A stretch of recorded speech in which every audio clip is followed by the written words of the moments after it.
Leonard Sarcon panalo first round knockout, bagong champion. Mark Magsayo training sa bundok para sa laban sa susunod na buwan.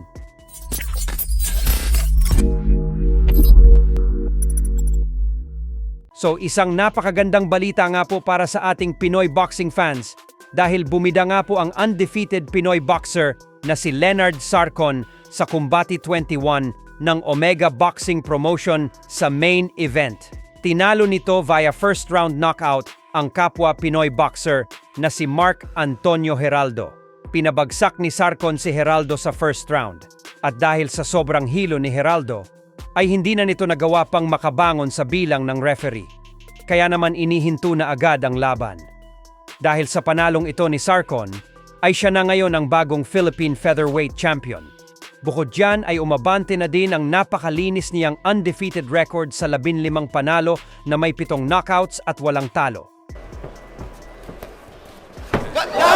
Down goes Heraldo. Active with the jab. Down! Closing seconds of the very first round. Another knockdown being scored here. Samantala, puspusan na po ang pag-ensayo ng former featherweight world champion Mark Magnifico Magsayo. Sa video nga po mula kay Marvin Mabait TV, inakyat po ni Magsayo ang Hollywood sign, yung bundok na tinatakbuhan ng ating pambansang kamao Manny Pacquiao. Pinapatindi na nga po ni Magsayo ang kanyang kondisyon at nagsisikap na maabot ang 100% na kondisyon. Kung atin nga pong matatandaan, ay bago pa lamang maganap ang Trila in Manila, noong buwan ng Oktubre ay may mga lumabas ng balita na makikita nating lumaban ng ating pambato at kapwa niya WBC Super Featherweight top contender Michael Magnesi para sa isang final title eliminator fight ngayong buwan ng Enero. Ito ay matapos hindi matuloy ang dapat na laban ni Magsayo sa Trila in Manila 50th anniversary.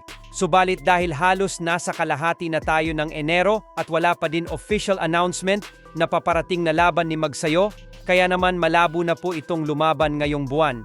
Pero sinabi ni Magsayo na may laban daw siya sa susunod na buwan. So ibig sabihin po niyan ay sa buwanan ng Pebrero ang kanyang susunod na laban. Kaya naman, antay na lang po natin ang official announcement ng kampo ni Magsayo patungkol dito. Napaka-importante po kasi ng laban ni Magsayo sa February dahil malamang title eliminator po yan sa WBC Super Featherweight o interim. So kapag naipanalo po ni Magsayo ang laban na yan, tiyak na world title fight na ang sunod niyang laban.